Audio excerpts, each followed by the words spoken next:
Hi, my friends. This is going to be a difficult video, but also an exciting one, because I have a very bad news, but I also have some very good news. And in this video, I will explain you everything. Now, the good news are about the championship that I will be racing in 2022, while the bad news is about the championship that I will not race. And let's go straight to the point. I will not race anymore with motorbikes. That was probably the hardest decision of my life, considering that 2 years ago, I was ready to move to Misano Adriatico, which is the home of the MotoGP circuit, and it's the land of motorcycle riders in Italy. I wanted to go there to train, to become better and better and better, and after that, my first thought was, when can I go back on the bike? As you probably saw from Instagram. I wanted to go back racing after 1 month, but the doctor said, you're crazy. In 6 months, you won't be able to walk normally.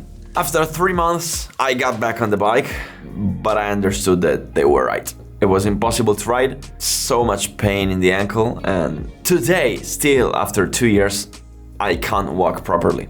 So last year I was planning to race with motorbikes, but I had to stop due to injury, and I raced with cars, which was super fun. I loved it. And you also loved it from the videos, but it was painful to watch my friends riding and racing while I wasn't able to ride. So now in 2022, I had to take the decision. I will not race anymore with motorbikes. I will just race on cars. And now I will explain you why. The first reason is this.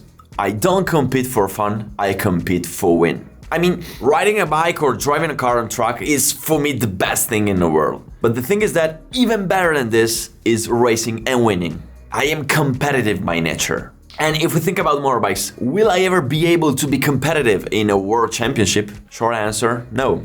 I started riding when I was 26. How can I become a world-class rider with no experience at all? And even if I ride every single day on track with money that I don't have, but let us assume that I have the money to ride every day on track, I will not be able to get to the level of a world championship rider. I started too late. And what about cars? Actually, I started earlier because when I was 16, I started with driving simulators. So I'm more experienced, and moreover, I'm more used to it. It's easier to me to drive a car than to ride a bike. So if we talk about motorbikes, I will never be able to compete at a world championship level. While talking about cars, let's exclude the Formula 1, but I will be able in the future to race in a world championship. And I'm getting closer, you'll find out. So considering that for me, the competition is more important than the fun, I had to decide to race with cars. The second reason is that you can't do everything in life. I mean, we all have 24 hours a day, and if you want to do something at the maximum level, you have to focus only on that.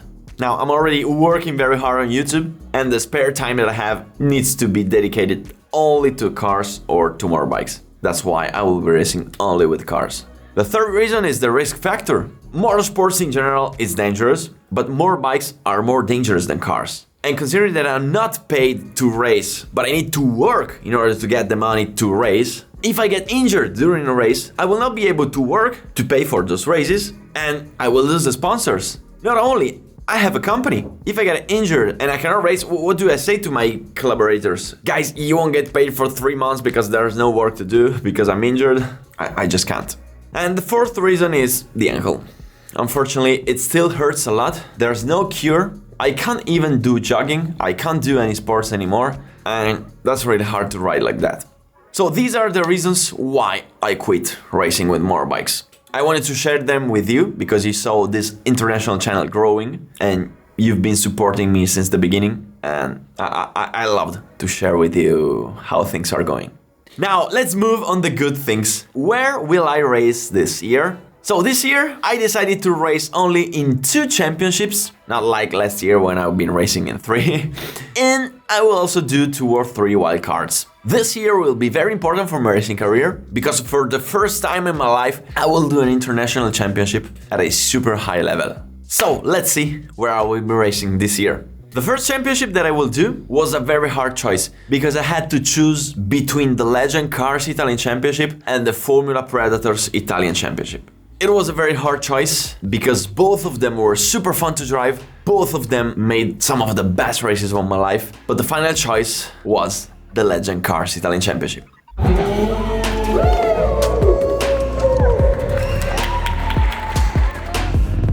I chose this car for two reasons. First, it's much cheaper than the other car, and second, it's more reliable. We had too many issues last year and it was really demotivating to race like that. So this championship will have 9 racing weekends made of 2 races each for a total amount of 18 races in 1 year. And this is the calendar. 3rd April, Varano de Melegari. We already raced, you'll see the race in a few days.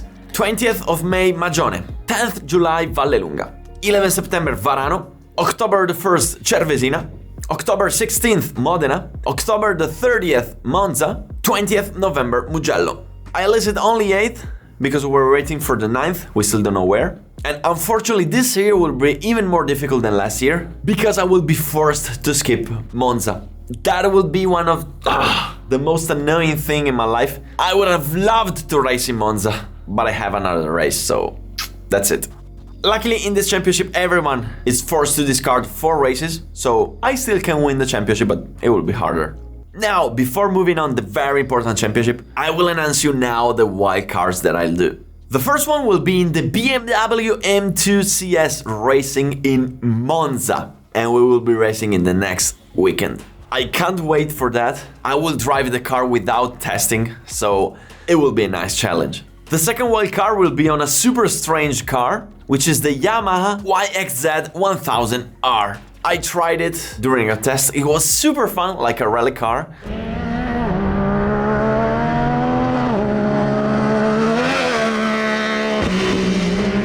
Probably we'll be able to make a race, I still don't know, so we'll see. And now the third wild card will be on...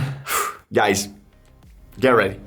This is going to be the most expensive car I've ever raced on. Mercedes-AMG GT4 from the Italian Merbag team. My goodness, what a car. Guys, this will be the highest level car I will ever race. This is crazy. This year I will be only one race. It will be an endurance race. I mean a short endurance made of 2 hours. We will be 3 drivers, but we will work for next season to do something bigger. We will probably race in Mugello, but the date is yet to be confirmed. So, you will see. Now, let's move on to the second championship. Here, gentlemen, we level up. Not only in terms of level, but also in terms of budget. It will be mega expensive to race in this championship. It was very hard to find a sponsor, but we made it. I'm super proud to announce you that this year I will be racing in the European NASCAR Championship.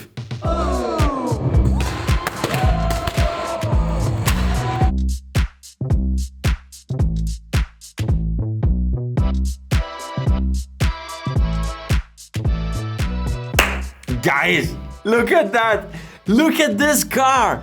This is insane! Insane, really. One of the best cars I've ever tried. First off, I will show you the calendar and then I will explain you how the races work. May 14th, 15th, Valencia, Spain. June 5th, 6th, Brands Hatch, England. And we will race in the short version, the Indy version. July 9th and 10th, Vallelunga, Italy. 3rd and 4th September, Most in Czech Republic, which is the same track as the Superbike. 8th and 9th October, Zolder, Belgium, the track where the Formula 1 used to race in the past. 29th and 30th October, Rijeka, Croatia, the grand finale.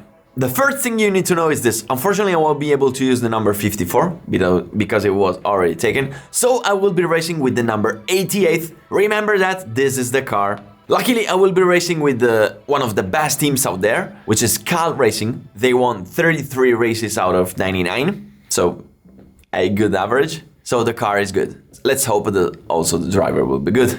So this is how the race weekend works. We have 2 classes, Euro NASCAR Pro and Euro NASCAR 2. In the Pro race the professionals. For example, we have Jacques Villeneuve, Formula 1 World Champion, and the level is very high. On the 2 we race the semi-professional or the new entries. The level is also high in the 2. Let's say that the best of the 2 is 1 second lower than the best of the Pro, so it's still fast. So the atmosphere will be incredible. You can come to watch the races, so I will wait you on track so we will be able to meet live. And we're talking about from 20 to 50,000 people watching the race live. It's going to be a huge show. Now, the structure of the championship is quite particular because the same car will race both in the 2 and both in the Pro. So I will be racing in the 2 and Max Lanza, my teammate, will be racing in the Pro. So I will race in the 2, I will go back to the box, and 3 hours later Max will race in the Pro race. We'll have 2 30 minutes practice session each, 1 20 minutes qualifying and 2 30 minutes races each. So I will be doing 2 practices, 1 qualifying and 2 races. Alone in my championship, Max Lanza will do the other championship with the same car, but 2 separate championships. So it will be an incredible adventure. I can't wait to start. Really, I've been spending these months dreaming about the first race and it's going to be amazing, guys. Thank you, thanks for watching and get ready for the first race of the season.